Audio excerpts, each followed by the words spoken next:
to this training. It is Living the Paradox, Finding Balance in Dialectical Dilemmas. Okay, so first I wanted to start off with accuracy, utility, and risk statement, as well as research limitations.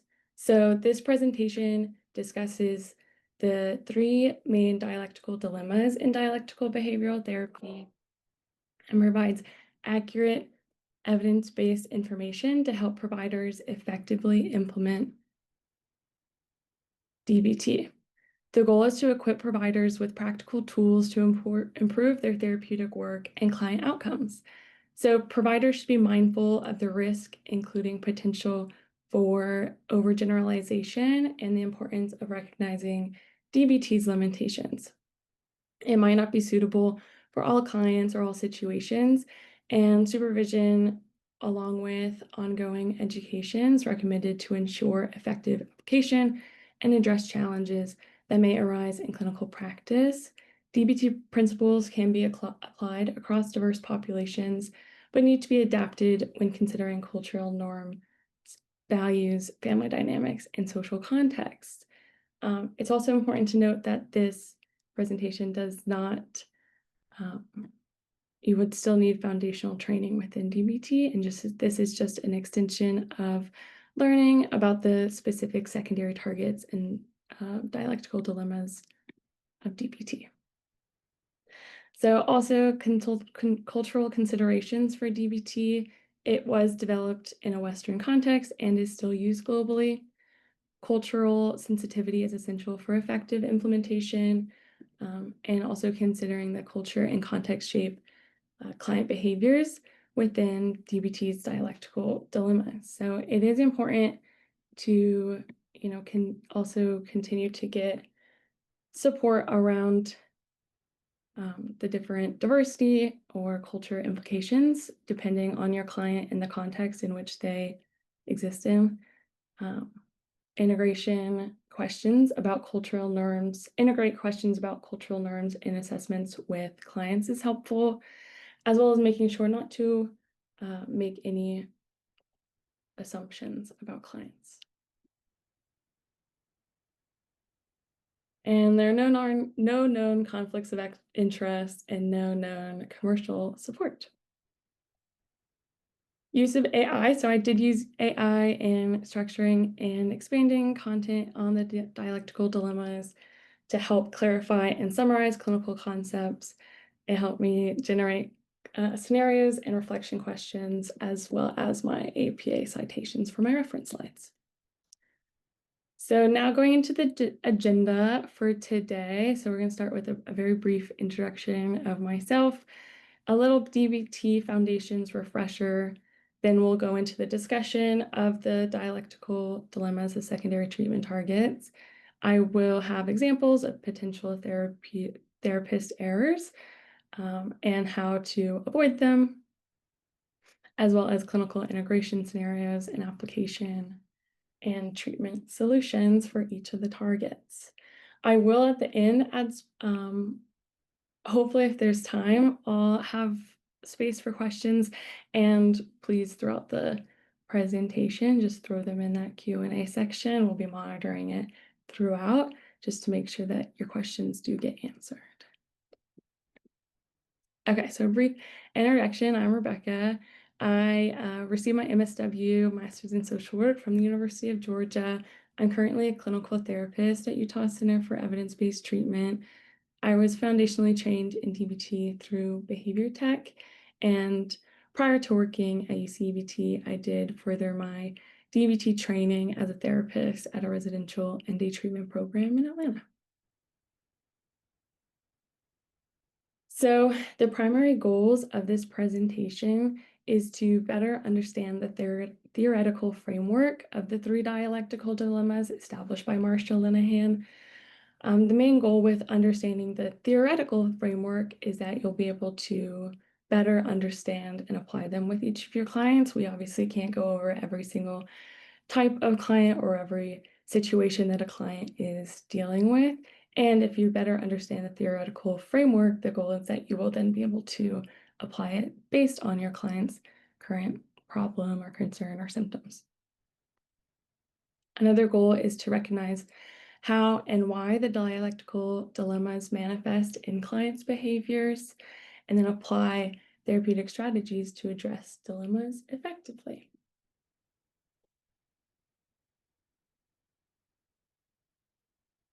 I also want to note that when I'm talking about the treatment solutions today, I don't mention as much the distress tolerance skills within the modules of DBT.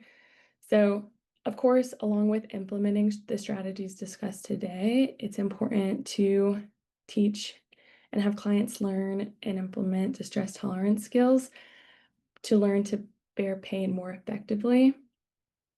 All of the dilemmas cause immense pain and suffering within our clients, and implementing distress tolerance skills can help clients learn to tolerate and survive crises without making them worse, and practice acceptance of their current life as it is in the moment. And specifically, the treatment solutions discussed today will be for that change component of, so they get out of the pattern that they're currently in. And in order to engage in these change skills, they need to have already a tolerance of being able to sit into distress without making the situation worse. So hopefully they have that baseline skills of distress tolerance prior to this. Okay, so to now go into a brief review of DBT. So dichotomous thinking and dialectics. So people who need DBT typically struggle with dichotomous thinking. So that's that black and white, all or nothing thinking, which means a tendency to see things in extremes without recognizing the middle ground. They typically have a more rigid cognitive style, which limits their ability to find a synthesis. So you can see on that slide, it says dichotomous thinking is getting stuck in the thesis or the antithesis and the inability to move to a synthesis.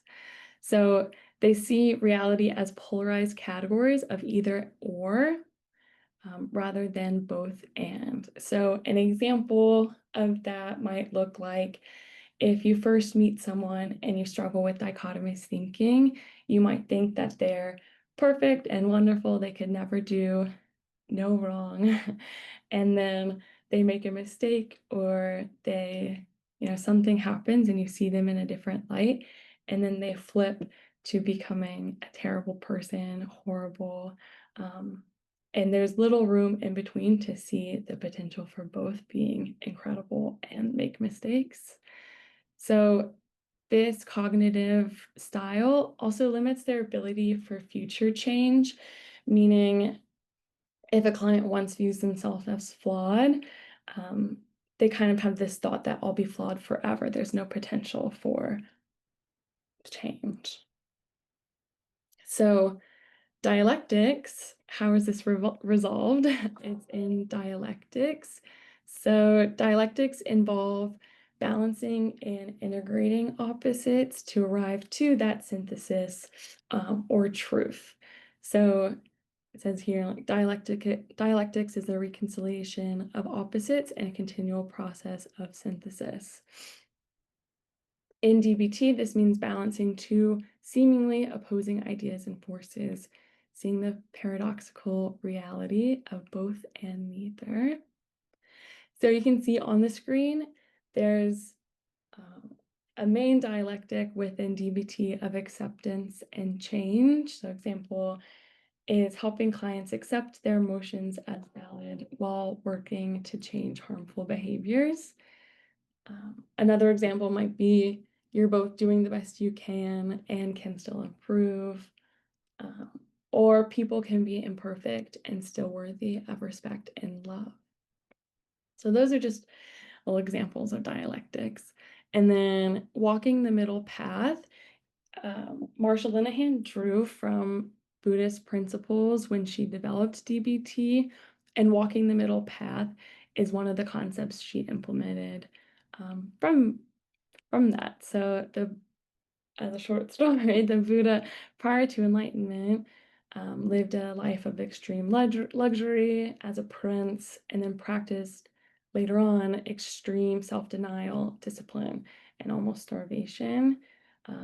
And from doing both extremes, he realized that neither led to liberation, his idea of enlightenment. He realized it came from balancing, specifically in this situation, self-indulgence and self-denial, so moderation. And that's how he developed this walking the middle path, which Marsha helped or implemented to help clients understand or be able to conceptualize the idea of dialectics. Okay, so now we're going to go into the biosocial theory. So this is the theoretical framework that was developed to better conceptualize a client who needs DBT or somebody who is borderline specifically.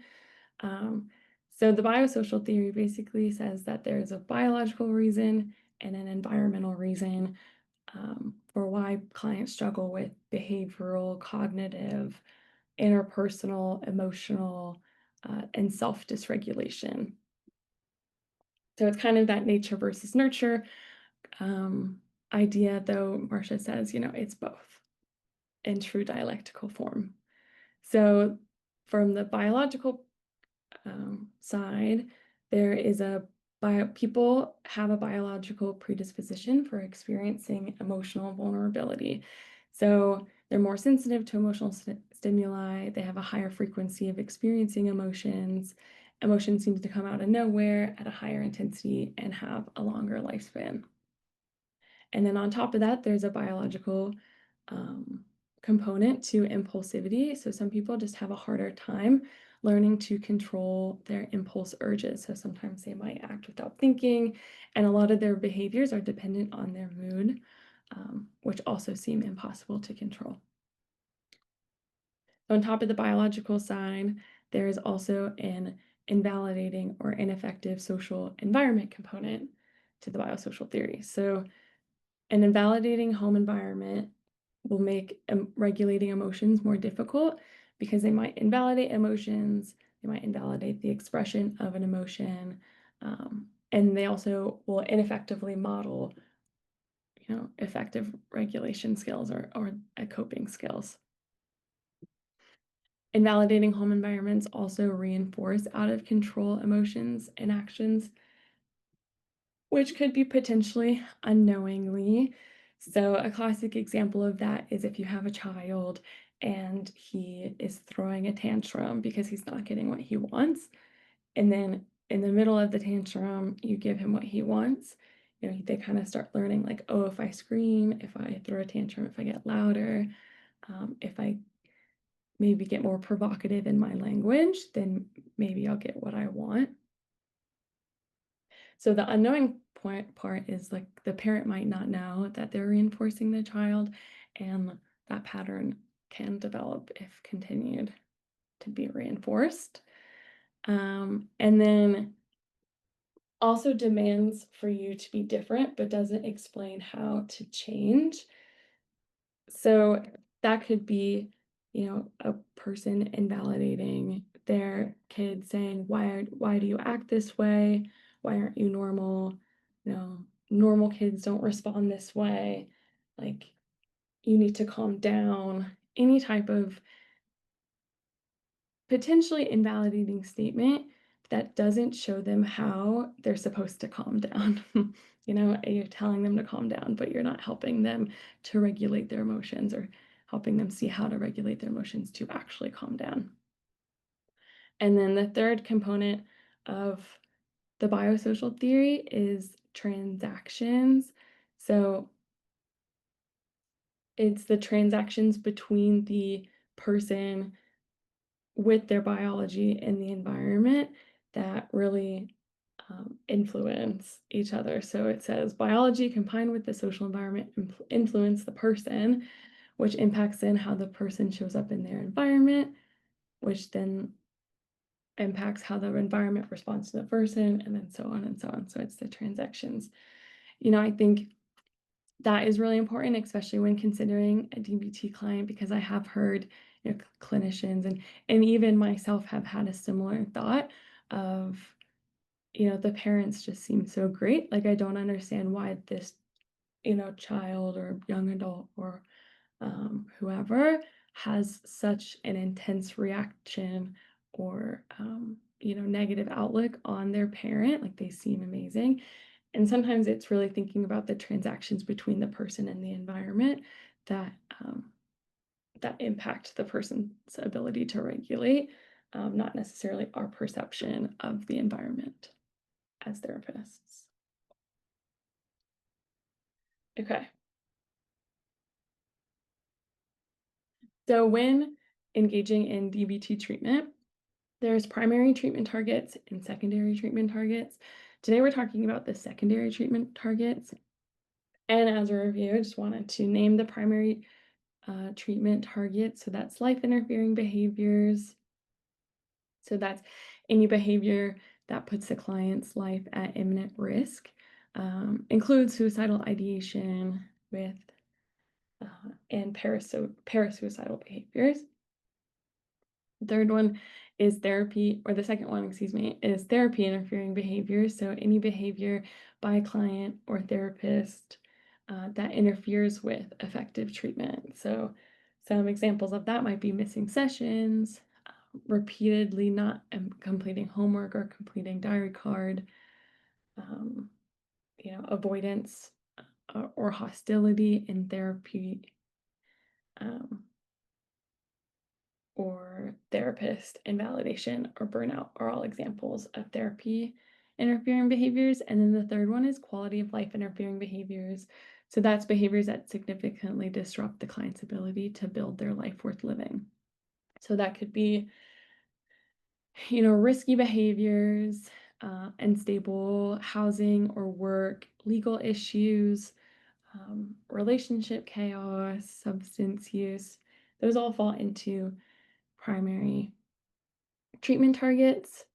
And so those kind of dictate the order or the flow of a session. You obviously want to start with life interfering behaviors because in order to have DBT, the client needs to be alive, right? So we really want to focus on those first, and then therapy, and then quality of life.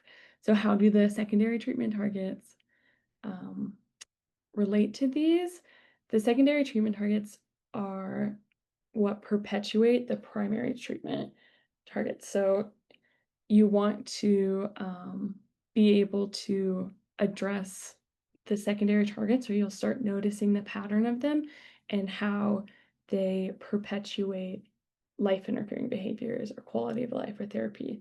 So you kind of dictate treatment based on the primary targets, and the secondary ones kind of fall in throughout treatment. Okay, so now we're going to go into what the secondary treatment targets are.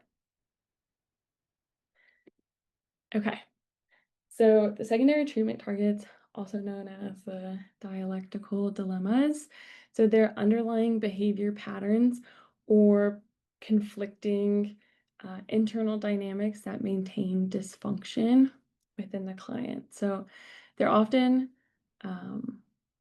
less acute or like immediately noticeable, and they're essential to long-term change for the client. So the behaviors of these dialectical dilemmas can be observed either in session, on a client's diary card, or through completing BCA's, behavior chain analyses with your client. Okay, so as you can see, based on that biosocial theory that we just reviewed, there's a biological component and a social environmental component to each dialectical dilemma. So we've got on the biological side, the emotional vulnerability, active passivity, unrelenting crisis. And then on the social environmental side is the self-invalidation, apparent competence, and inhibited grieving. I will break these down later. And it's important to think about how the discomfort of extreme points on each dimension ensures the individual swings back and forth between polarities.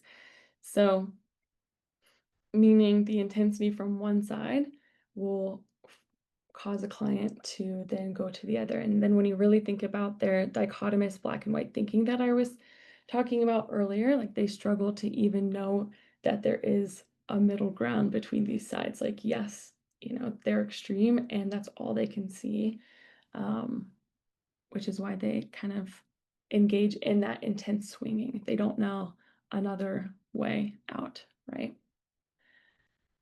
And then, yeah, like I was saying, that these targets perpetuate the primary target behaviors.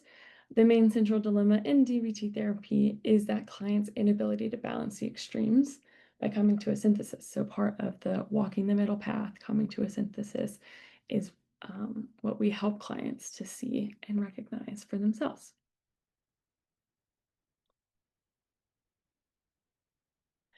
Okay, so it's also important to note what secondary treatment targets are not. So they're not diagnostic or definitional for borderline personality disorder. They're not in the DSM. And they're also not a complete summary of borderline characteristics. And they're also not universal behavioral patterns for people with borderline or for people who need DBT. So we want to really make sure that we're not assuming the presence of a dilemma, we're assessing for one. One idea is that there are a set of hypotheses to be tested. So if you picture yourself as maybe like a biologist or a detective, like you're out there trying to find them, but you're not assuming their presence. So I think it's also helpful to note that therapists, while in conversations with clients, to utilize components of the what and how skill from the mindfulness module. So we're making sure that we're observing, describing, and being non-judgmental when discussing these patterns with clients.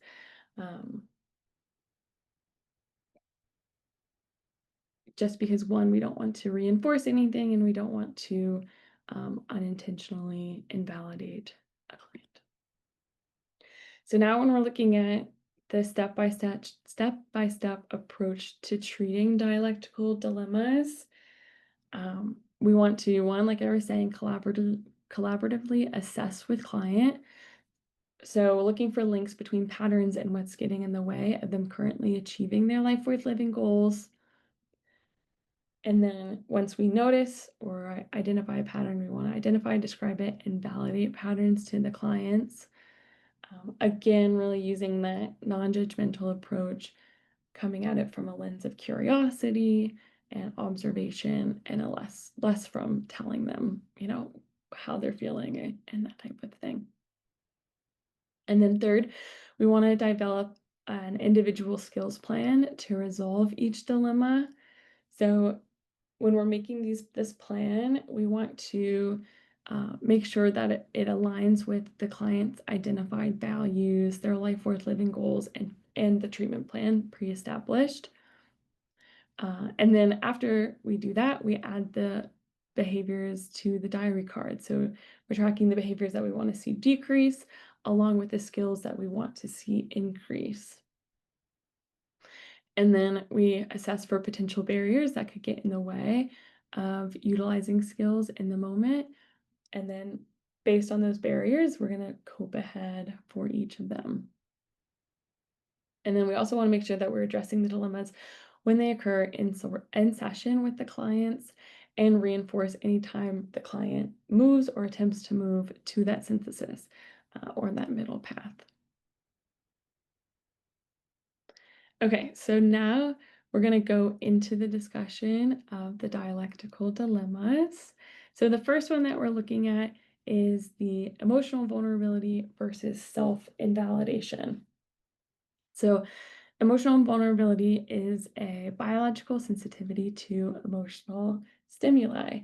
It's intense reactivity to emotional stimuli, high emotional sensitivity, and that slow return to baseline. So I like to think about it as being vulnerable to being vulnerable.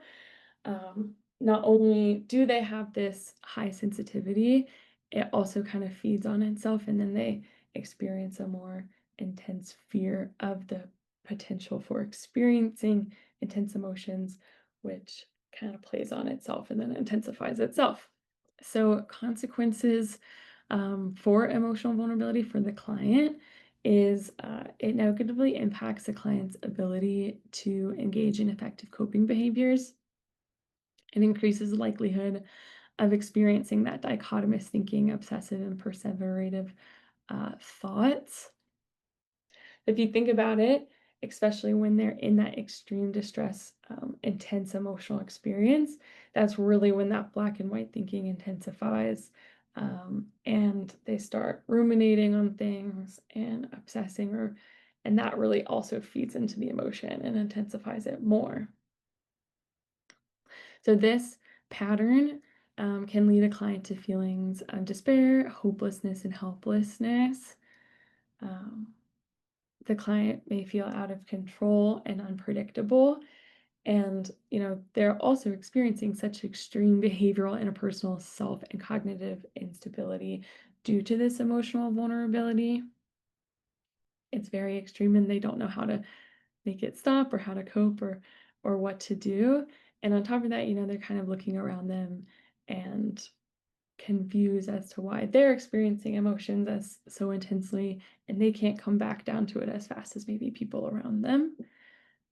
So this um, Marsha Linehan used an analogy to try to help understand biological emotional vulnerability.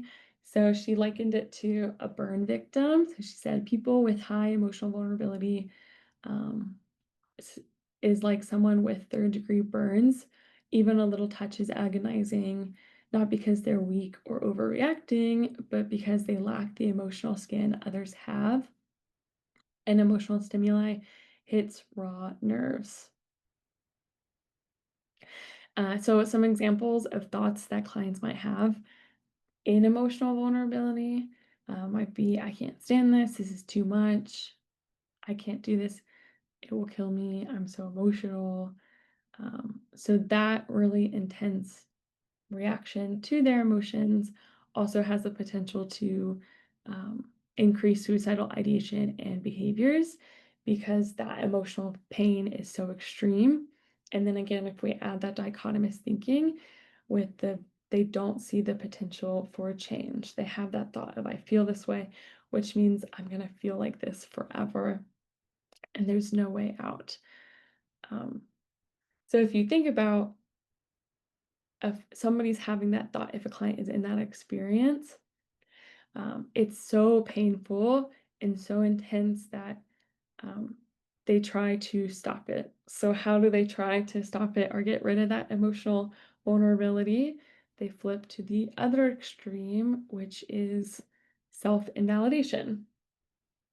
So, self invalidation is a client implementing the invalidating characteristics from their invalidating home environment as an attempt to inhibit emotional expression and experiences.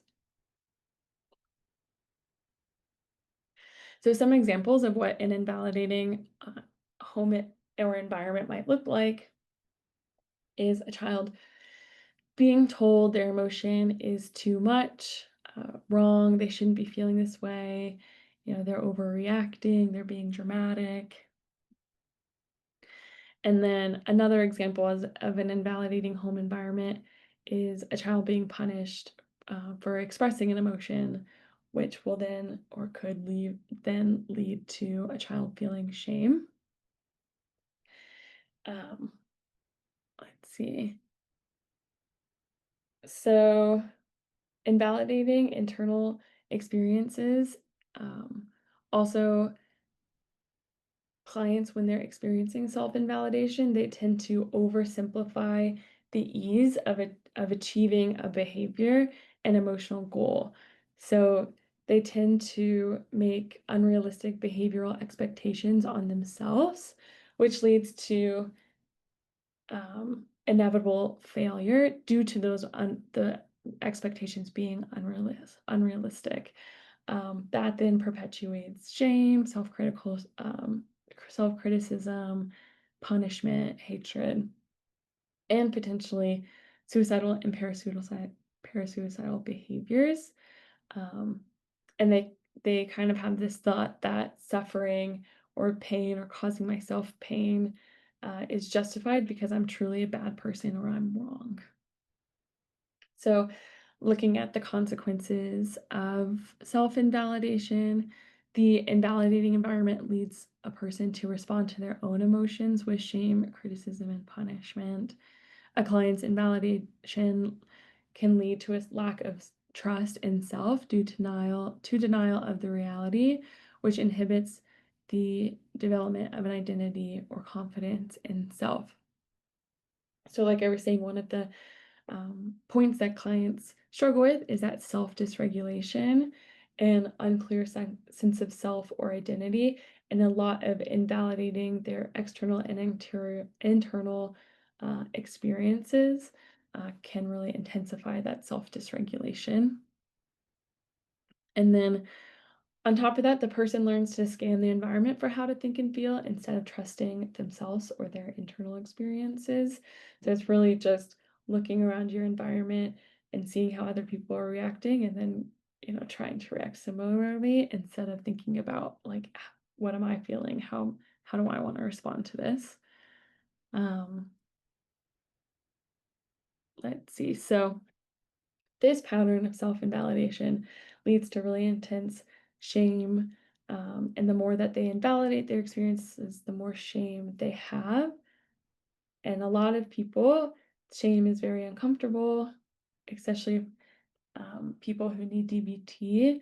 And so they typically will turn that shame into anger towards themselves or the world or just other people around them, which then that intense anger, has them flip back to the emotional vulnerability, the emotional pain, out of control behaviors intensify, which then causes that cycle to persist.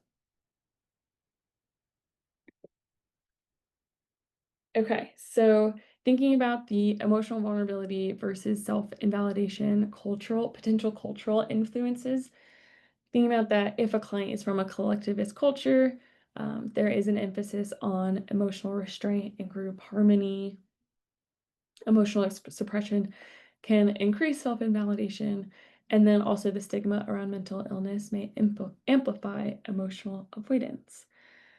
So potential implications for practice, making sure that we're using culturally attuned emotional labeling and validate the emotional norms of a client's background.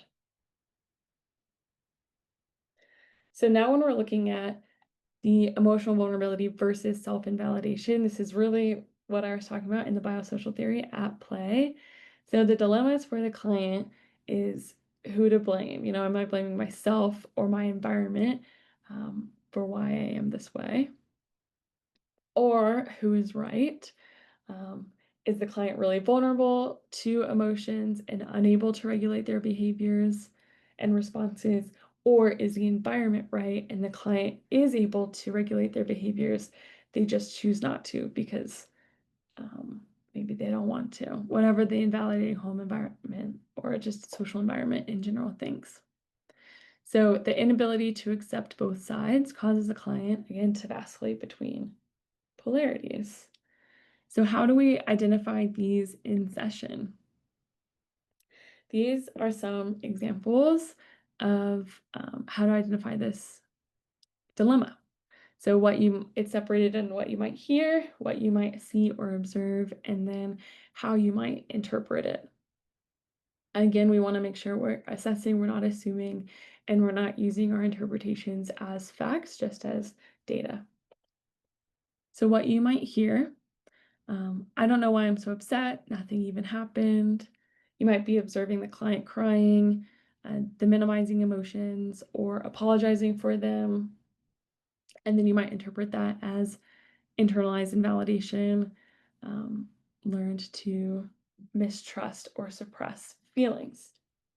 Another example of what you might hear, I'm too sensitive, I should be able to handle this by now. So you might observe a client suddenly shifts in emotion, intense reactivity followed by shame or withdrawal. So they're at 1 minute, maybe crying or really upset, and then the next they just kind of shut down and withdraw. So that looks like that could be interpreted as emotional vulnerability and then the internalized critical self-invalidating voice. Another one is I can't trust myself to make decisions. So looking for a therapist for permission to reassure or second guess self shows that lack of confidence in internal experience or judgment, right? How I was saying that people who struggle with self-invalidation typically will look to their environment to figure out how they feel. So they might be looking for reassurance from their therapist of, does this make sense to feel this way? Which is showing that lack of confidence in themselves or trust in themselves. And then the last one, it doesn't matter anyway. So the nonchalant tone while describing very painful content. So that interpretation could be that they're effective numbing, the denial of using denial as defense against shame, and the uh, invalidation kind of causes the lack of emotional affect, right? So it's very incongruent. Okay, so now for a full case example, Sarah is a 28-year-old woman diagnosed with borderline personality disorder, received constructive feedback from her boss, which Sarah perceived as harsh, humiliating, and criticizing. This triggers shame in Sarah, and she begins thinking, I'm a failure, I'm never going to be good enough, I'm stupid, I can't do anything right. Sarah's invalidating thoughts persist throughout the rest of the day, and she ruminates on the conversation all night. These thoughts intensify her shame and anger. At work the next day, her boss asked her how her evening was, causing Sarah to lash out at her boss and impulsively quit her job. So, when we're looking at the dialectical dilemma, the emotional vulnerability side is Sarah experiencing these emotions intensely and quickly. For example, that minor criticism from her boss triggered feelings of deep shame. And then the self-invalidation, instead of, trying to practice accepting of the intense feelings, Sarah reacts quickly, trying to shut them down by invalidating herself. Um, and often pushes herself to ignore or deny her emotional experiences, believing that acknowledging her feelings might make her appear weak. And then after, a whole night of invalidation, like we were talking about the analogy of the burn victim, she shows up to work, she has really thin skin after a whole night of self-criticism and punishment, and then her boss, unknowingly that happens, asked her how her day went or how her evening went, and then she went back, like, very quickly to the emotional vulnerability, which, looked like lashing out in anger at her boss and then impulsively quitting. Okay, so what are we supposed to do? How can we help Sarah? Let's look at the treatment solutions for this dialectic. So for the therapist, it's helpful to remember to use balancing validation and change strategies. So we're validating the essential wisdom of each client's experiences, especially their vulnerabilities, and the sense of desperation that they feel because of this intense dialectic that they are stuck in, or dilemma that they're stuck in. And teach the client skills necessary for change and utilize capability enhancement strategies. So specifically, when we're looking at emotional vulnerability, the goal is to increase emotional modulation and decrease emotional reactivity.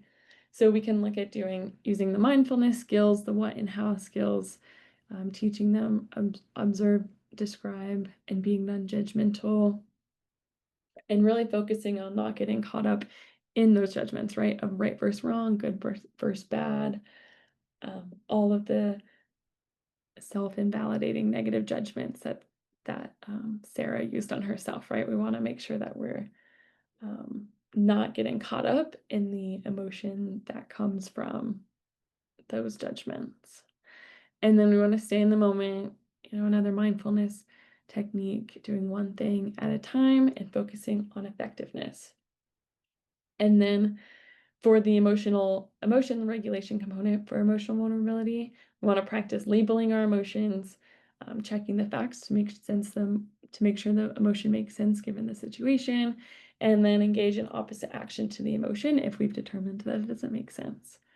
And one I didn't add, if we check the facts and we've identified that it makes sense to feel that emotion, then we might want to go into that problem-solving skill as well. And all of those are in the emotion regulation section of the module. And then if we are noticing self-invalidation, we want to increase self-validation while simultaneously decreasing self-invalidating statements or thoughts.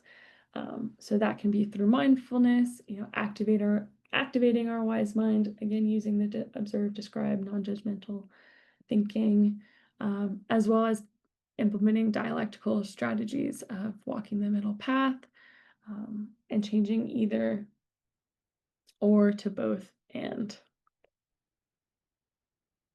Okay, so how specifically would we be helping Sarah, going back to her?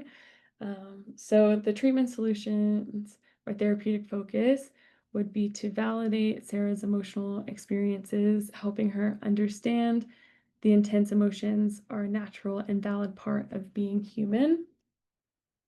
Increase mindfulness of her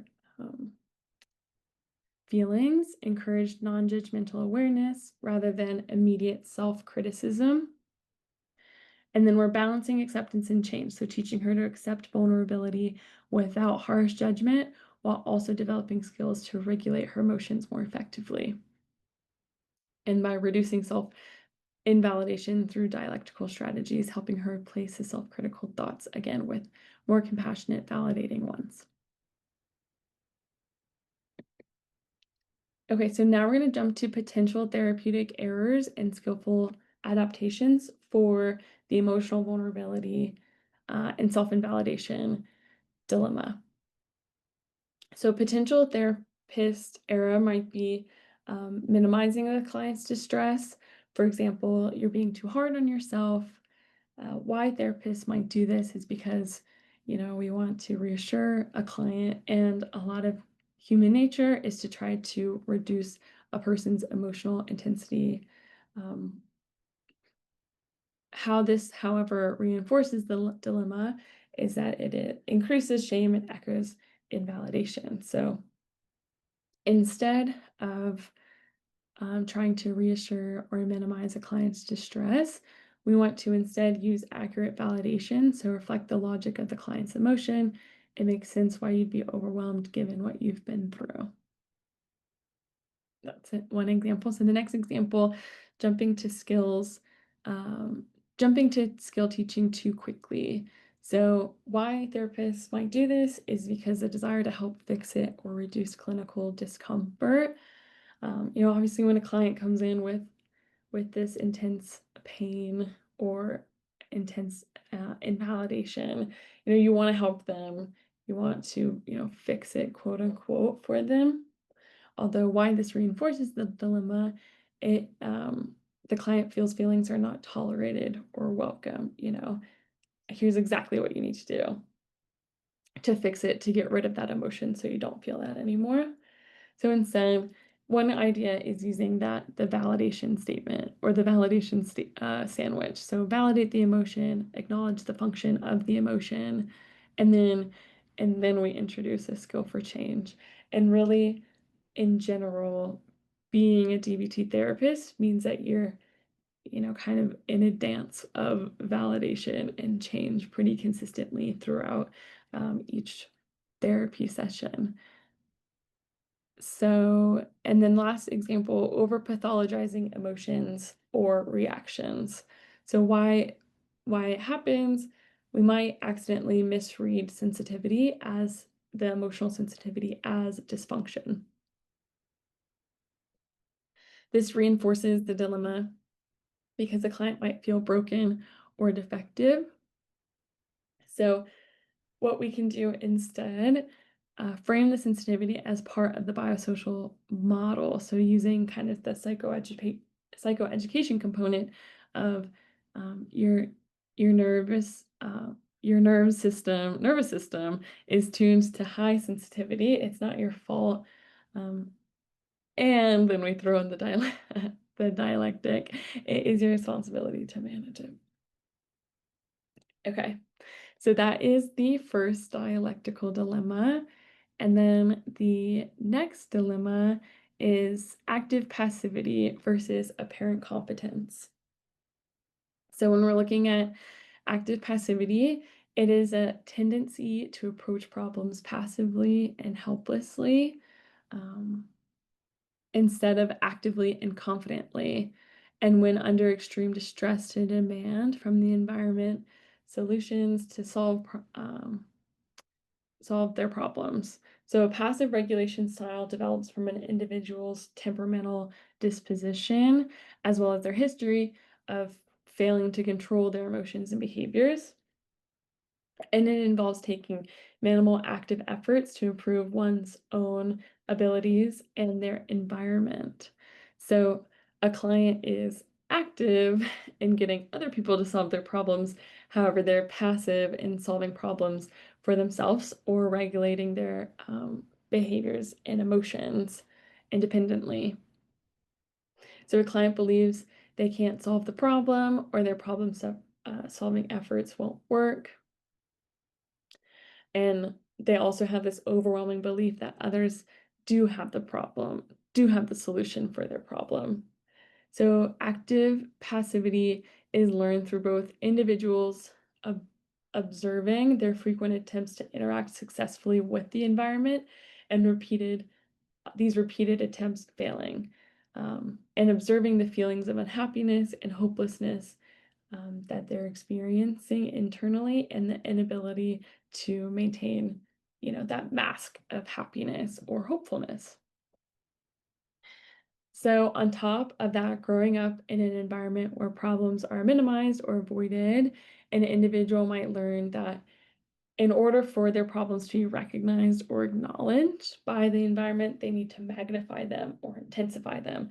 So if we go back to that example of the child that throws this tantrum, he doesn't just immediately think, if I ask for what I want and my parents say no, that I'll just leave. He really wants it or he really needs it, so he's going to intensify or magnify his response and his reaction in hopes that the more intense he gets, the more likely the parent will give him what he wants. So, on top of that, this intensifying of problems exacerbates the client's beliefs of their inability to solve the problems independently. So because he's magnified it so much, he then truly believes, I can't do this on my own. Like I need someone else to. Um, and leave them feeling more inadequate and dependent on others to fix the problem. So when we're looking at consequences of active passivity, a client might have low self-efficacy, a high dependence on others to solve problems, an emotional reliance on others, not only to solve their problems, but also to regulate their emotions. Um, when pain is high and tolerance for distress is low, clients will ineffectively ask for help by either clinging to other people or demanding others to help them.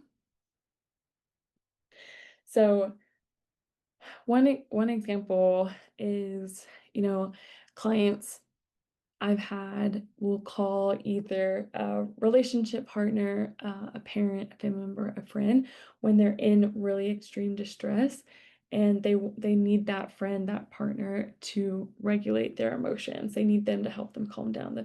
The client feels like I can't do this without someone else, so I'm going to reach out to them.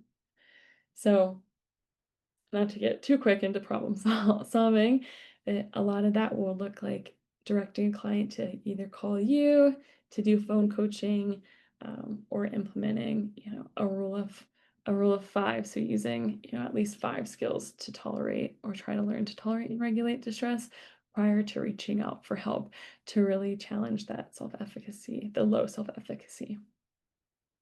So these behaviors negatively impact relationships.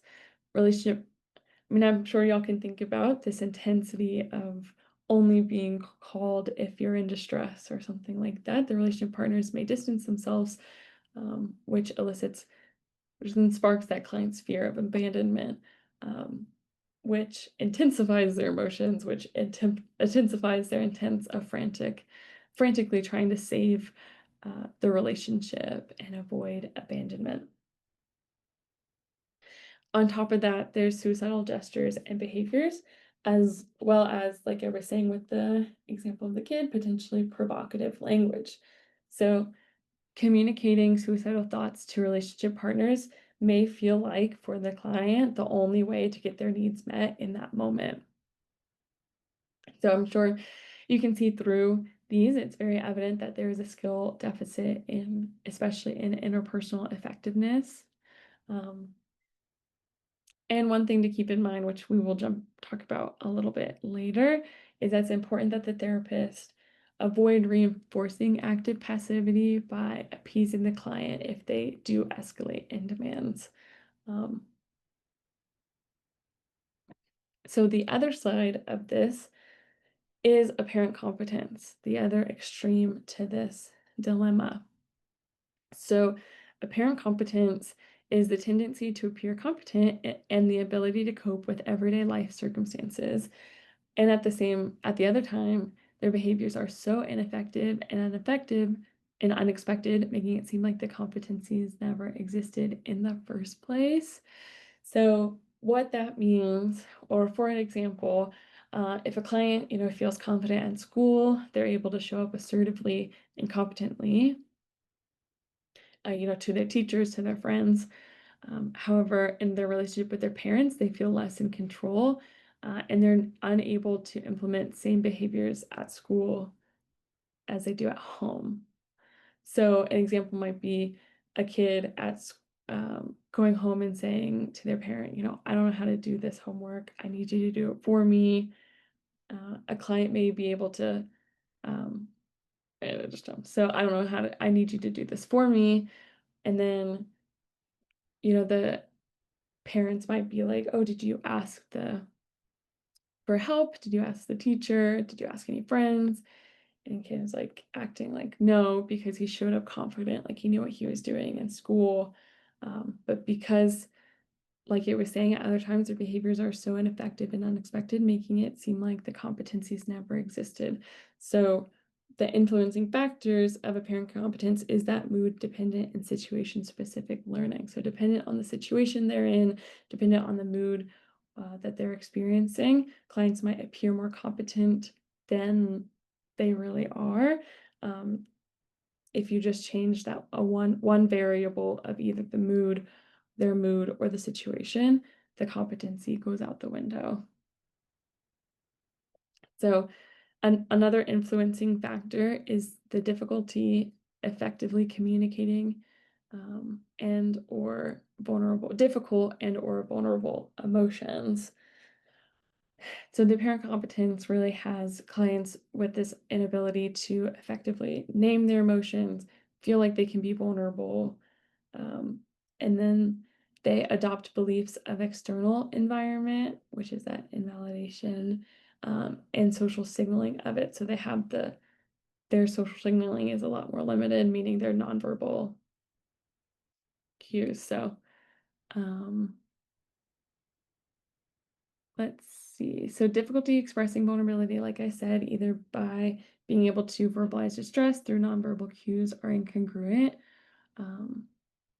or affect doesn't appropriately communicate distress. So jumping back to that social signaling, examples might look like smiling, could be interpreted by others, people in the environment, to being competent, though the internal experience might be the opposite. This Inhibition of emotional expression most likely comes from growing up in an invalidating home environment. The emotion inhibition is often reinforced, and personal control is also typically reinforced. So, or achieve, they're really proud of you for, the idea of smiling through the pain that is rewarded. So, consequences, therapists may mistakenly assume client is more competent than they actually are. It's really important to keep in mind how this dynamic may appear in a therapeutic setting. A client may appear uh, in session like they're doing well, their diary card is reflecting it also. Then the next day, you get a call for phone crunching and they're in severe distress. And it feels like a 180 from how you saw them, the day before. It's important for the therapist to make sure not to work from the assumption of generalization, meaning assuming that because a client is effective in session, they must be effective in every context.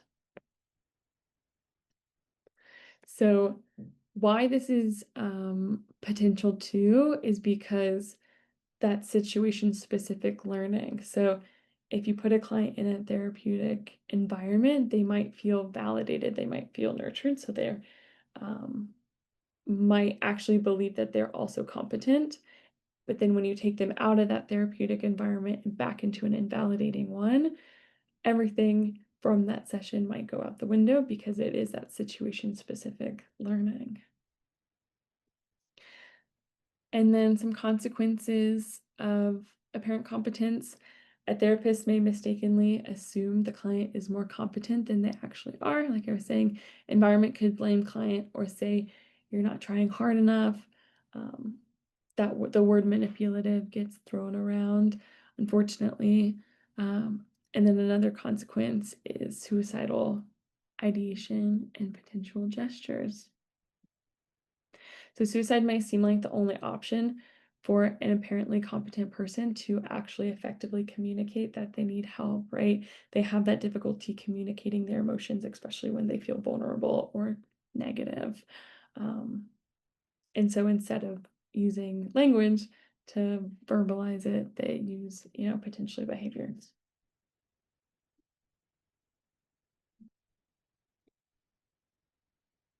So some cultural as well as sexual stereotypes that influence this dialectic. So historically, research shows that females tend to seek help from others and are more likely to develop that learned helplessness of active passivity. And then females also have a higher frequency of blaming themselves and their own abilities and giving up at a higher frequency compared to their male counterparts. And then also the characteristics of being dependent on others also might not be seen as pathological in other cultures. Um, hierarchical, sorry, cultures promote submissiveness and authority, which increase passivity, and then passivity may be reinforced by family dynamics, specifically in Latinx and Asian communities. So it's important implications for practice, again, not to assume competence based on their presentation, and also to clarify the help-seeking norms within each client's cultural context and how it may differ from yours. Okay, so when we're looking entirely at active passivity versus apparent competence, the biological consequences and the environmental consequences, right? So this one's really an interpersonal target because neither of these extreme behaviors would exist if relationships didn't exist. Um, so the dilemma for the client looks like the helplessness versus competence, out of control versus in control, and needing help versus not needing help. So the difficulties lead to clients' over-reliance on other people. The dilemma leads to clients' over-reliance on other people and difficulties with internal emotion and affect regulation and engagement in competent behaviors, coupled with this unpredictable, intense need for help from others, and a fear of being left alone to fend for themselves. So this leads to that over-reliance on the social environment for regulation help. That over-reliance typically leads to shame for being dependent on environment that heavily validates independence. Um, so due to this shame, a client may learn to inhibit the negative emotion expression. When in a positive mood, a client may feel competent and confident in their capabilities and effectively communicate that to the environment without recognizing the potential for their inability to cope if mood is different. It's different.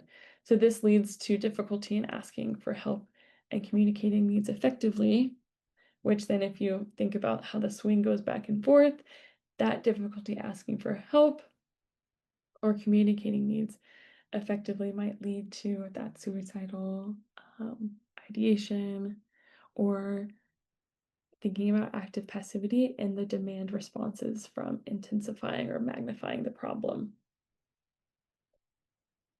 So how do we identify the dilemma in session? So again, potential examples, what you might hear. What do you think a client might ask you? What do you think I should do? What you might see from the client is a blank stare when asking to problem solve, difficulty identifying goals, and then how you might interpret that is a client is deferring agency to the therapist and they're potentially signaling active passivity.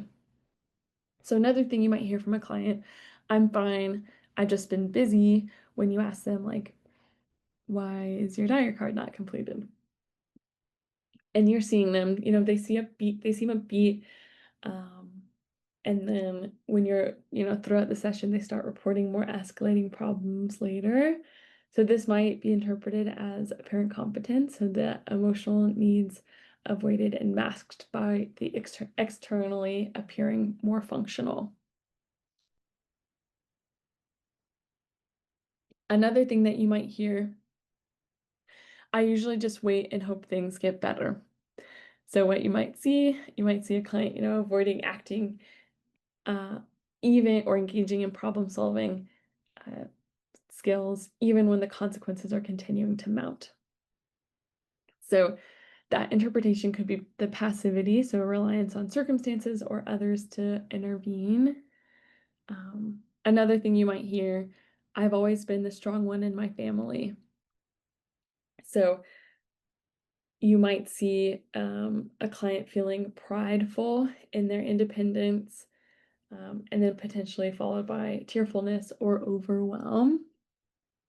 So interpretation of that is imagine the competence may obscure unmet emotional needs.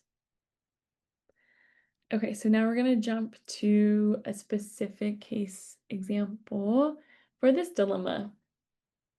So Jason reports feeling stuck to his therapist. He expresses feeling powerless, helpless, and unsure how to manage everyday challenges. He reported procrastinating on important tasks for school, causing his grades to plummet. Through doing a missing links analysis, therapists and Jason identified deficits in his ability to ask for help out of fear of appearing weak, incapable, or like a failure to his family members, friends, and or teachers. So Jason also identified a history of his parents talking to the school after periods of Jason avoiding and procrastinating work, and the school changing his deadlines or offering extra credit.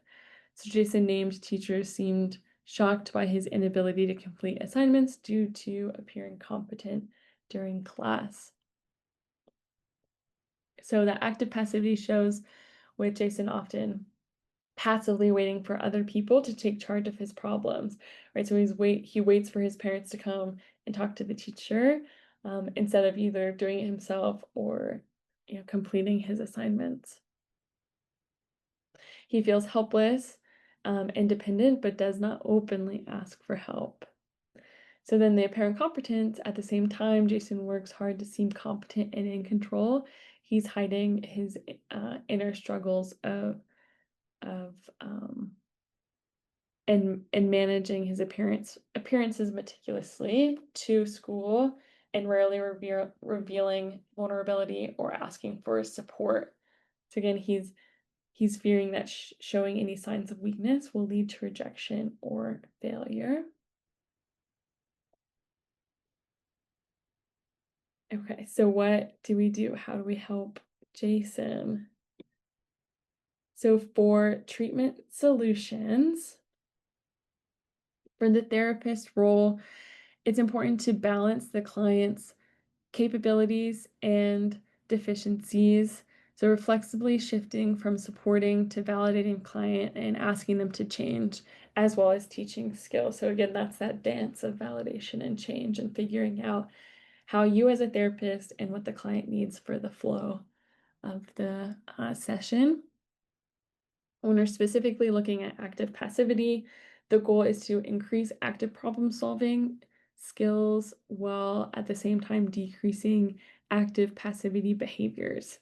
So that could be done through mindfulness skills, again, that observe, describe, staying present in the moment. We also want to challenge fortune telling and catastrophizing, um, and letting go of those judgments, right versus wrong, good versus bad, etc., and really focusing on effectiveness.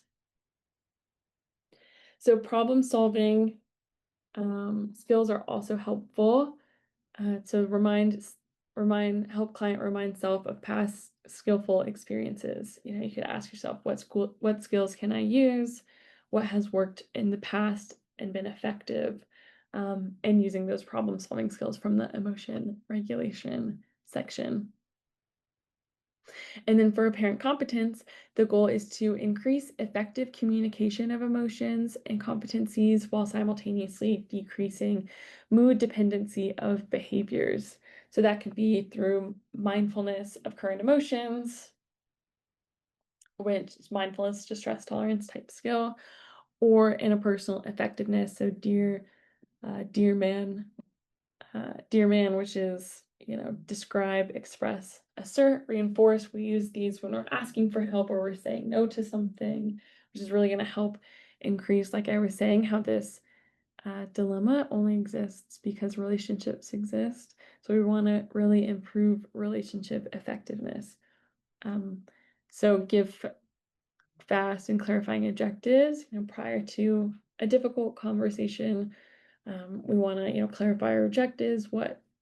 When I walk away from this conversation, what do I want to make sure I've done? What objective do I want to make sure I've met? Is it self-respect, maintaining my self-respect?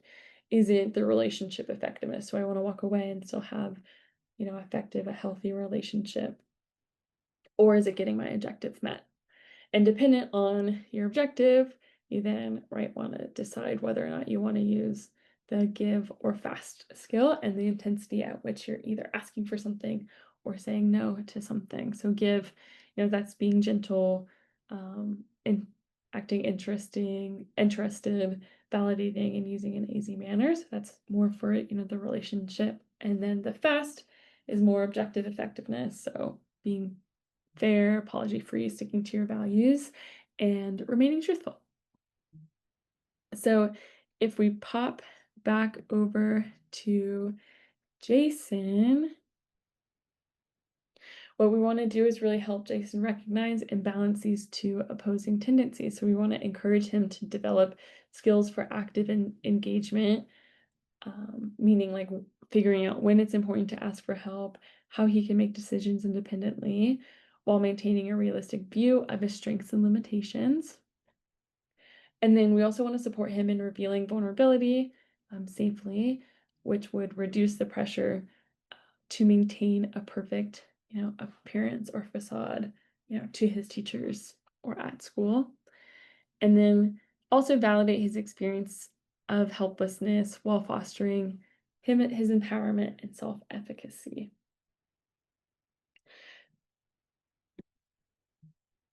Okay, so examples of potential therapeutic errors, as well as skillful adaptations. So, therapeutic errors potential for this dilemma is overfunctioning for the client, meaning we're solving the client's problems for them. So, why this happens, a therapist feels that urgency to help or um, or a therapist, sorry, has discomfort with silence. So why this reinforces the dilemma, it does reinforce a client's learned helplessness and it discourage a client's own agency in their decision making. So what to do instead is more asking process questions, being more curious with the client instead of immediately telling them what to do. What options have you considered before, or what has worked before? And then another therapist error might be assuming competence based on articulate or organized presentation. So why this happens if a client is appearing functioning, if they come into session, they look put together, their affect is showing that they're doing well, we might accidentally assume that they are competent based on that.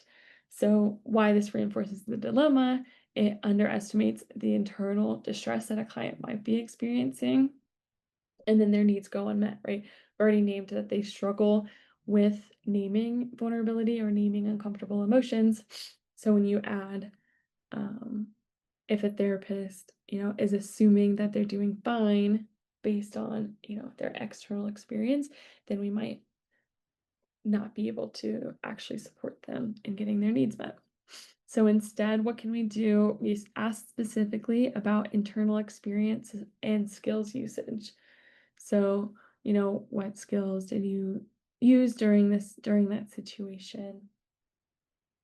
And then potentially doing, the more internal work of, where do you feel this emotion in your body? Trying to have them touch back into their body instead of only focusing on the external. Another therapeutic error from this dilemma is withdrawing support too soon. So if a client appears ready to, decrease sessions or even terminate potentially or graduate, why this happens, a therapist might misjudge readiness due to a client's independence, how they show up in treatment. They seem great week to week. How this reinforces the dilemma, it can reinforce the client's experience of abandonment. So instead of just assuming or withdrawing support without having a conversation with the client, it is important to have that conversation with them, right? So we want to balance support and challenge. So, naming and validating that they've done well, it appears like they're doing well, and then asking, where do you see areas in your life where you still struggle, where you still need help? So that's again, re-giving the agency to the client, asking them to name it without assuming readiness or assuming that they're doing well just because they look like they're doing well.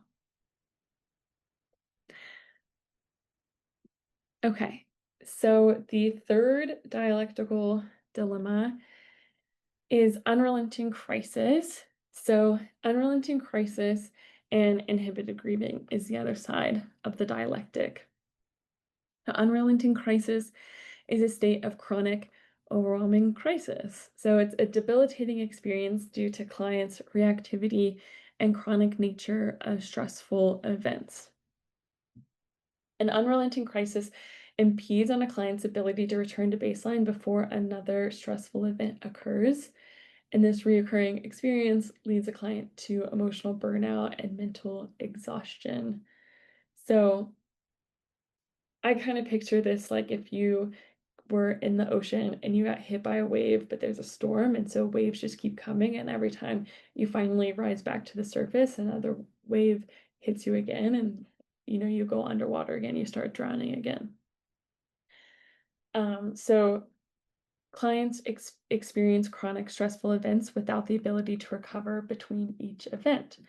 On top of that, the poor skills and a deficit in social support networks can increase the potential to experience stressful events of clients that are out of clients' control.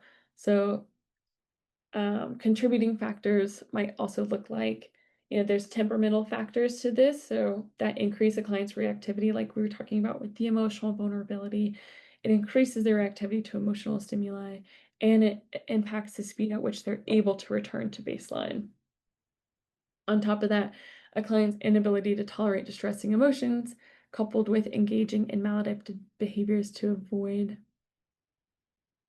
experiencing emotions, then perpetuates to the distress. So really that's looking at how if you're if you choose to, because you're experiencing these extreme emotions and you don't know how to sit through them, you don't know how to cope effectively, a lot of clients will then turn to impulsive, maladaptive, self-destructive behaviors. So, but dependent on that behavior, it might create a new crisis that didn't even need to really occur in the first place in a way, right? So if I'm experiencing an intense emotional reaction to a argument with my partner, and then I go and drive really fast down the street, and then I get a ticket for or arrested for driving too fast. um, that created a crisis that because of my inability to tolerate my emotions, I chose to regulate through reckless driving, which then maybe I lost my license, and you could go down a rabbit hole, but that's basically it. And then interpersonal ineffectiveness and existing in an invalidating environment also increases the potential for relationship stressors. So for that one, they already have interpersonal ineffectiveness skills. We've kind of talked about this. They don't know how to communicate well. They don't know how to get their needs met effectively. And then you put them in an environment that is invalidating. I had this one client who uh, I worked at a residential substance use place, and she came pretty frequently to the facility, and she would do really, really well in treatment, met the treatment goals, was super effective.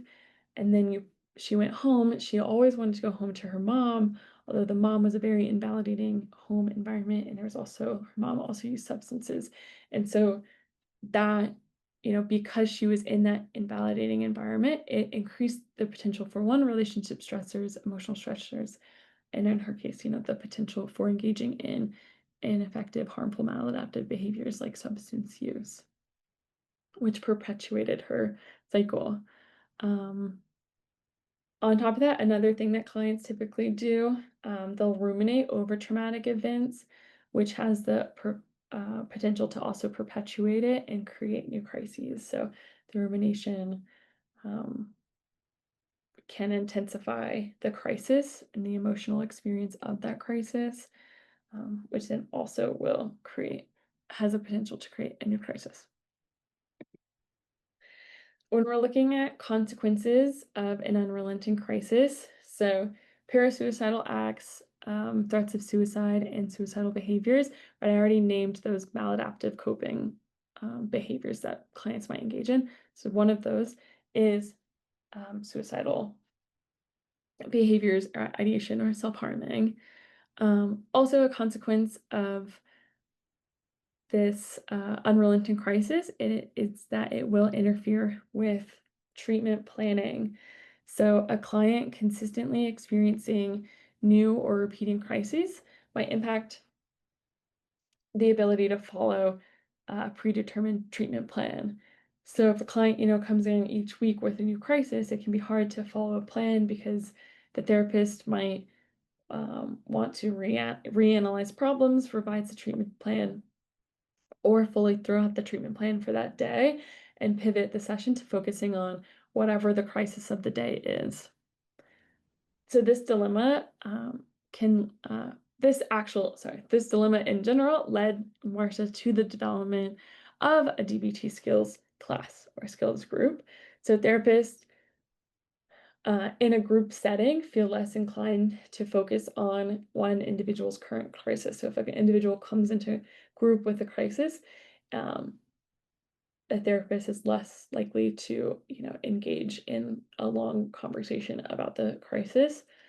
as well as the clients have a higher probability of separating themselves from the current crisis in a group setting. So they're kind of able to, um, in using, maybe distress tolerance, like the distract skill, they're able to distract with group to separate the emotional intensity that is occurring from the crisis that they experienced maybe right before they walked into group that day. Um, And they also clients won't feel as typically don't feel as invalidated by a group leader who's not focusing on a current crisis versus a individual therapist. They might have that sense of invalidation if you come in with a crisis and the therapist, is like, well, cool, but here's the this is what we're talking about today. So it could be it limits the potential for invalidation. It is easy for a therapist also to get lost in a chain analysis with a client who's experiencing multiple crises at a time, right? Like I was describing with the argument with a partner, then you drive recklessly, and then maybe you get arrested, and then you have lawyer fees. And there can be so many crises in one chain if you're like really uh, getting into the weeds with the chain sometimes. And so it's helpful or important to remember that we really want to try to focus on that one event that then stemmed all the other crises from it. Let's see. So yeah, because it can become disorganizing and confusing about how to even approach problem solving if they come in and you're like, well, they have all of these problems. Like, what are they? What do we focus on? What are we supposed to do? So that is also when you're thinking about those primary target behaviors of life interfering, therapy interfering, of quality of life interfering. So if they come in with a crisis about quality of life interfering that they really want to solve now, then you look at their diet card and they're reporting high suicidal ideation, trying to mindfully talk about the life interfering behaviors first prior to going into the quality of life interfering behavior or that their crisis of the day. Okay, so the flip of this unrelenting crisis is inhibited grieving. So this is the other side of the dialectic. So inhibited grieving is a pattern of repetitive and significant trauma and loss, coupled with the inability to fully experience, integrate, or resolve from traumatic events. So when we're talking about loss, the loss can be either concrete or perceptual. So a concrete loss might look like death, divorce, loss of a job, versus perceptual is more like that perceived loss that a client might experience. So perceived loss of a loved one following a partner making critical remarks towards you. So people who have borderline personality and or people who engage in parasital behaviors typically have experienced at least one or more loss at an early age. It's just like an important thought to keep in mind. So difficulties tolerating emotions that come with grief and difficulty moving through successfully through all stages of grief is also a characteristic of inhibited grieving.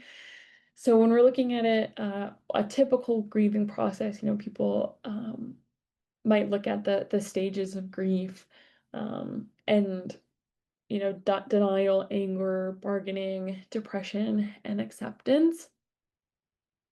And they're moving through the difficult emotions that typically come with grief. So that could be, sadness and anger, loneliness, guilt, fear, potentially shame, depending on the loss. Um, so they're not able to work through all of these emotions successfully. So this, um, their inhibited grieving is kind of this perpetual state of avoidance of experiences. Um, Clients inhibit grieving process, perpetuating the effects of the loss. So because they're not able to work through the loss, it kind of perpetuates the long-term effects of the trauma of the loss. And then really to go back to that dichotomous thinking, clients are unable to believe pain will end. If I allow myself to cry, I'll never be able to stop. That fear of um, if they let the emotion bubble up and come to the surface, that they'll always feel that way and they'll never be able to regulate back down.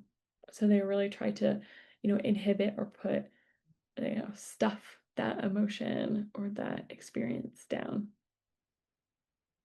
So the way that they typically go into the stuffing of the emotion or avoidance is through inhibition coping mechanisms. So that's also the substance use, risky behaviors, gambling, which then again, like we were saying with unrelenting crisis, typically elicit a new crisis. So this reoccurring process of repeated exposure to loss, and then their attempts to mourn, the mourning becoming too intense, too extreme, too much in the client's perception to be able to deal with. They then inhibit the grieving process by avoiding or distracting from the painful emotions, which is typically done right through those risky behaviors, which then creates a new crisis, which then starts this starts the cycle back over again. So inhibited grieving, it's helpful in session to try to identify this based on, potentially nonverbal or those social signaling cues that a client might give. So if you notice that they're tightening their jaw and their facial muscles, if they stop talking, you notice an emotion might start coming up and then they just stop talking and they wait until they regain control of that emotion until they start talking again. Could be an indicator for inhibited grieving, potentially indirect eye contact, and then that postural shrinkage of making this behavior, especially if perceived. These behaviors have the potential to be perceived by therapists as either a refusal to speak, um, which might be misinterpreted as disengagement or potentially a personal attack on the therapist. So really, it's important not to assume that if they're shutting down, if they're not responding, that it's not disengagement or a personal attack. Um, because if we do assume that, that does perpetuate the invalidating environment. So, and then afterwards, if you're thinking about what the client is potentially experiencing internally, um, so they might report that they feel like they were choking, their mind went blank, they had racing thoughts. So internally, there was a lot going on, most of the time during inhibited grieving, but the actual ability to process it externally, to communicate it, was shut down.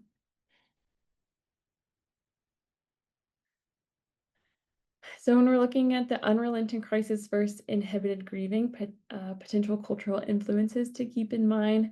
So collectivist and trauma-exposed populations, meaning populations that were exposed to war, may experience prolonged stress. And grief rituals and timelines vary across cultures. On top of that, suppression of grief may be normative, not um, pathological or pathological. So implications for practice, make sure to explore clients' beliefs about loss and mourning and normalizing grief within the cultural bounds of each client.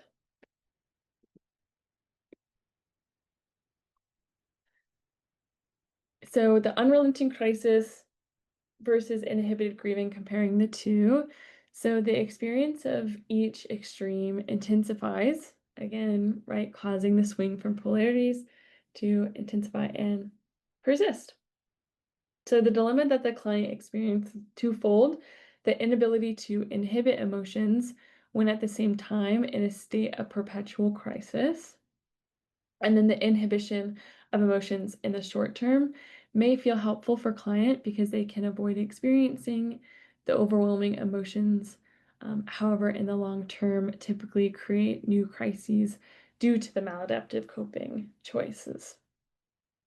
I'm not sure if I put this in the treatment solutions, and one thing to note too is doing pros and cons of maladaptive coping behaviors can be helpful because these behaviors were either reinforced, they have some benefit for the client, so it can be helpful for them to start weighing the pros and cons of consistently choosing avoidance by engaging in these maladaptive coping choices instead of engaging in other therapeutic skills of coping. Um, okay, so now let's go to trying to identify the dilemma in session with a client. So what you might hear from the client, it's always something, my life just doesn't slow down. So you might see them reporting back-to-back crises, no pause to reflect or grieve. So interpretation of that is a crisis cycle driven by avoidance of unresolved pain. Another example of what you might hear, I don't want to talk about the past, it's over. You might see a more flat affect when discussing major losses or traumas. An interpretation of this is the emotional suppression, fear of grief, or emotional flooding. What you might hear, I can't afford to fall apart. So what you might be observing with the client, the high functioning in an example would be in care or potential to be in caregiver roles, never discussing their own needs, always kind of focusing on other people, focusing on other people's problems as a way of distraction and avoiding from their own experience. I can't afford to fall apart. I have a family, I have a job, I have these responsibilities. I have to, inhibit all of this. I can't feel this right now. So the interpretation of that might be the internalized pressure to stay strong, which avoids vulnerability. And then lastly, what you might hear, I'm always waiting for the next thing to go wrong. What you might see from this is, the catastrophizing, hypervigilance, exhaustion from a client, right? So if you think again about if you get hit by a wave like 30 times when you finally pop up, what you might look like, right? So they're just exhausted. They've been through the ringer, and they don't know how to get out of it. So what we might interpret is the belief that grief or slowing down might cause me to collapse. So the crisis in of itself, staying in that crisis state, becomes coping, staying in that hypervigilant state. So now let's jump to a case example to really solidify this dilemma. So Maya grew up in an invalidating home environment. Her mom died when she was 11, and her dad became distant. He threw himself into work and would come home, drink, and had an explosive temper. Maya took on parenting her little brother and didn't feel she even ever grieved the loss of her mom. Maya is now 40 years old and just started treatment. She described her work as a constant stressor, going home and getting in arguments with her husband regarding their children, finances, household responsibilities, and lack of intimacy. Maya stated, I feel like I'm on a never-ending roller coaster and I don't have time to catch my breath before the next drop. When asked how she copes, Maya says, sometimes I leave the house in the middle of arguments with my husband and drive recklessly. I've avoided going home and instead getting drunk at a bar. I'm also addicted to playing gambling slot games on my phone in bed. So when we're thinking about the unrelenting crisis, she had childhood traumas, losing her mom, growing up in an invalidating home environment. She had to inhibit them, like the grief and the experiences and shame maybe from the invalidating home environment to take care of her brother. She never was able to work through the grief. On top of that, she had that absent dad, um, who had the explosive temper and would come home and drink from work. So 40 year, cut to, I guess, what, 30 some odd years later, she describes, her work is a stressor. So that's a crisis. She's getting in arguments with her husband, which feels like a crisis. And the arguments are about various things. Yeah, finances, responsibilities, the lack of intimacy. And because she doesn't have problems for these solutions, and it feels like she's on this roller coaster of crisis after crisis, and she can't solve one before the next one pops up. Instead of trying something different, she goes into those coping behaviors of driving recklessly, um, drinking, and also gambling on her phone. So how do we help Maya?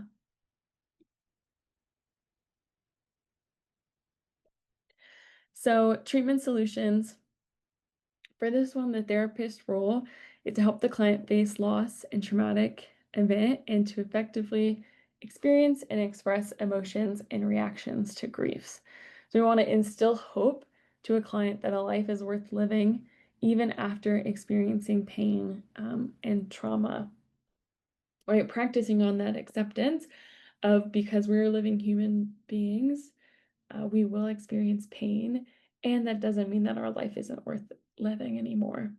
And then the therapist is also going to be teaching skills. So specifically, when we're looking at the unrelenting crisis, what we want to do is increase realistic decision making and judgment while also decreasing crisis generating behaviors.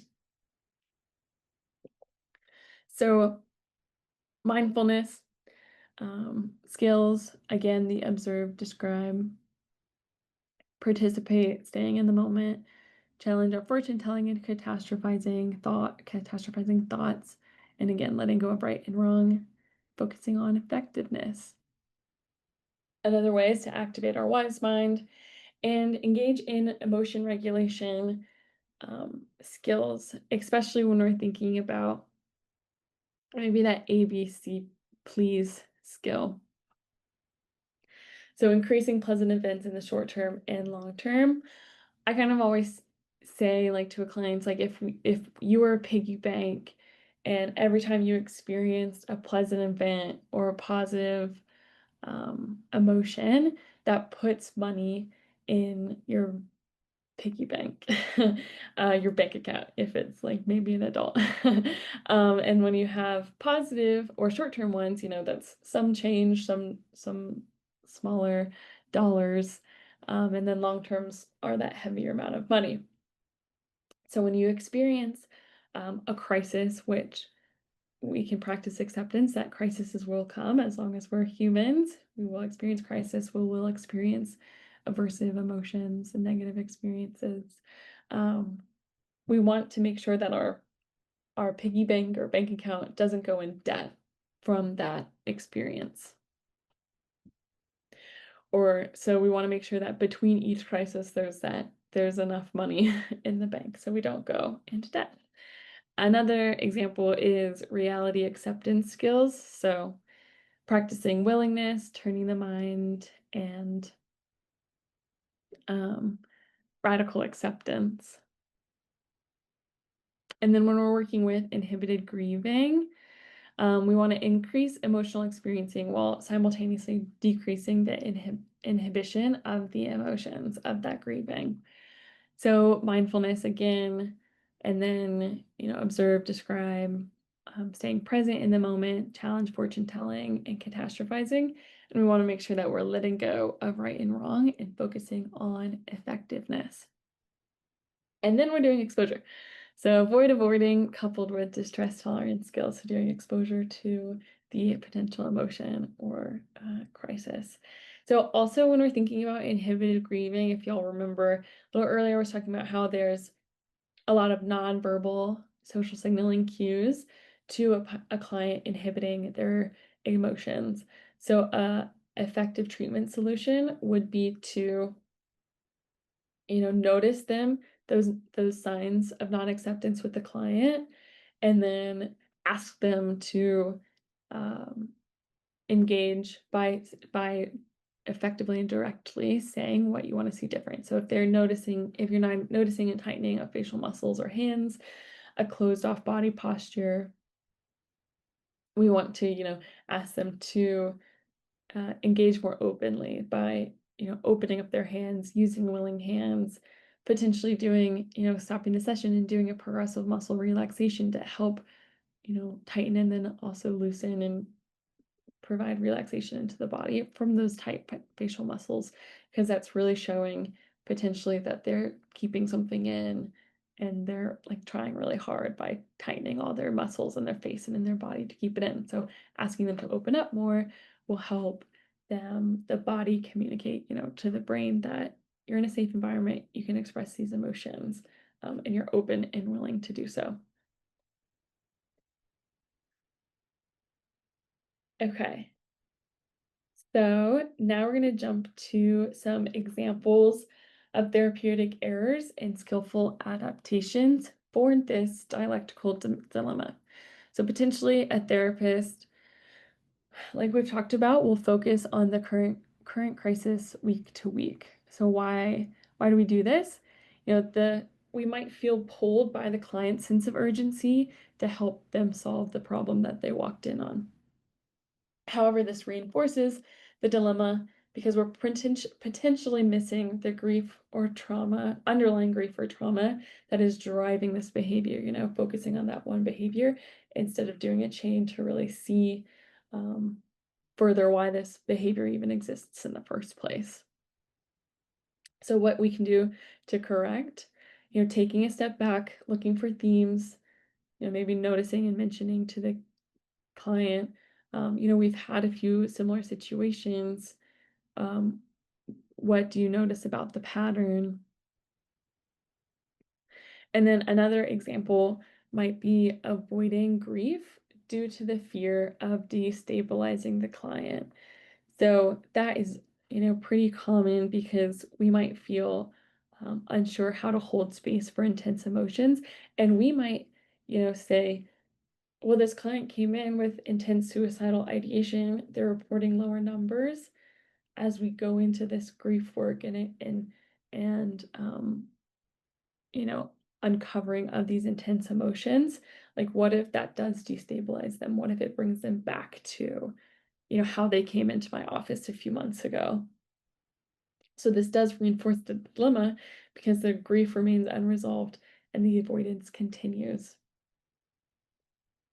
So what we can do instead, pace slowly, check for consent. Would it be okay to talk about memory or moment connected to this loss?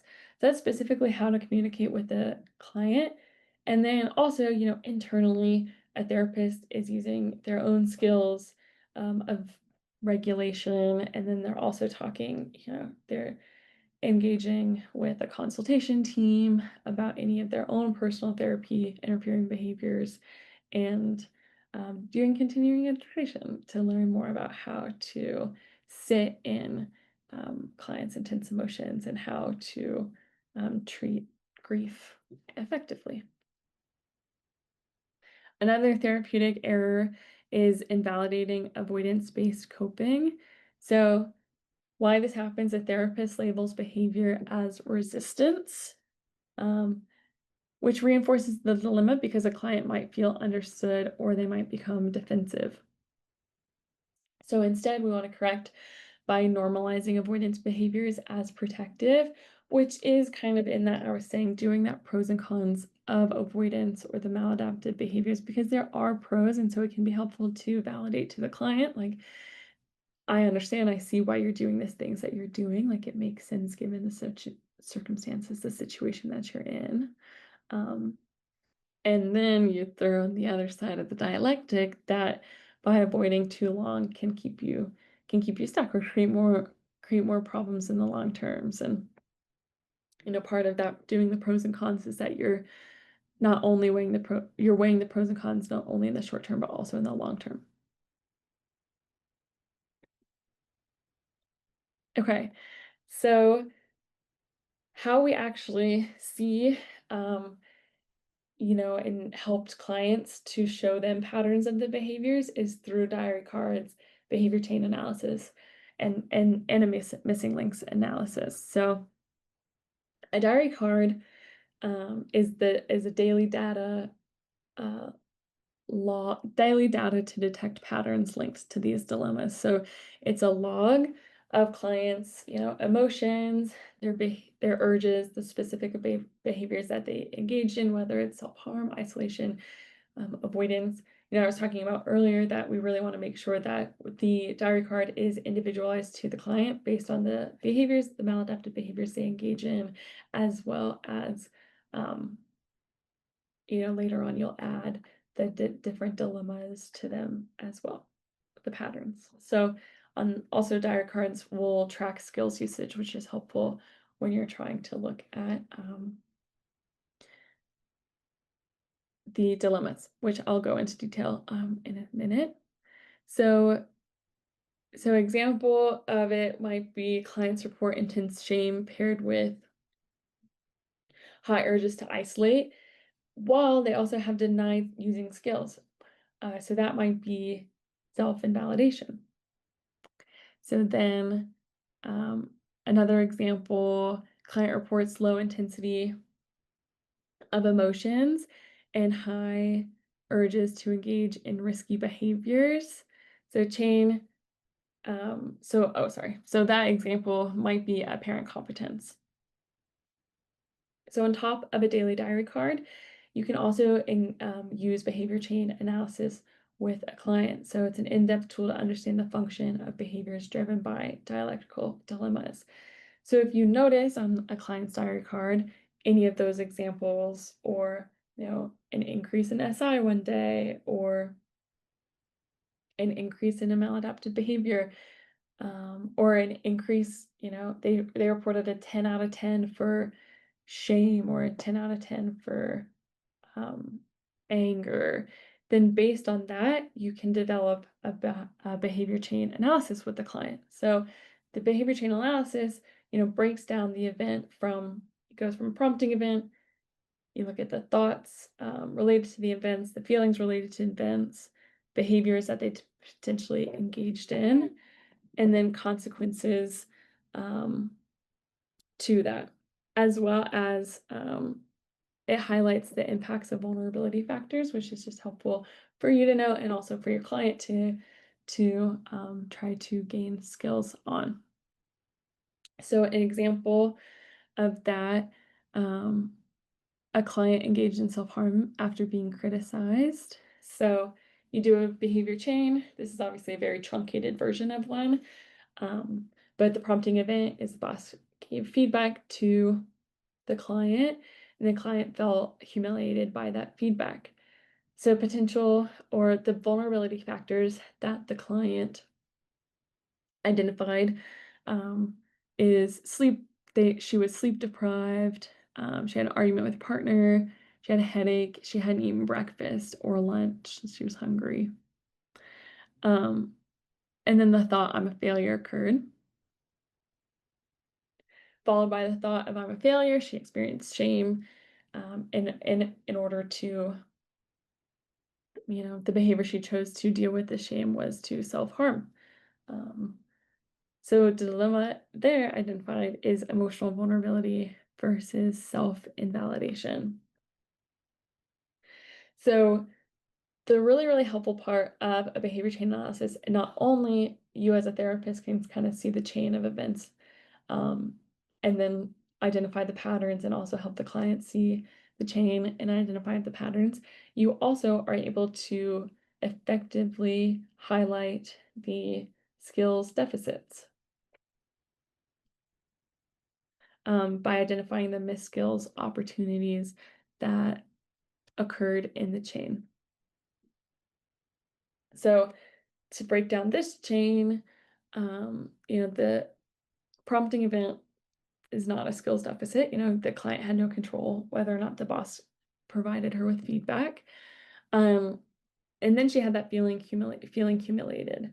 So what we can do there as an example could be checking the facts, opposite action, depending on the intensity of the situation. So, which I'll talk more about with the shame, so I'll just keep going. And then vulnerability factors, sleep deprived, argument with partner that morning, headache, hadn't eaten breakfast or lunch. So that might be the ABC please. So the ABC please, again, like I was talking about the piggy bank, we're making sure that we're building mastery and experiencing positive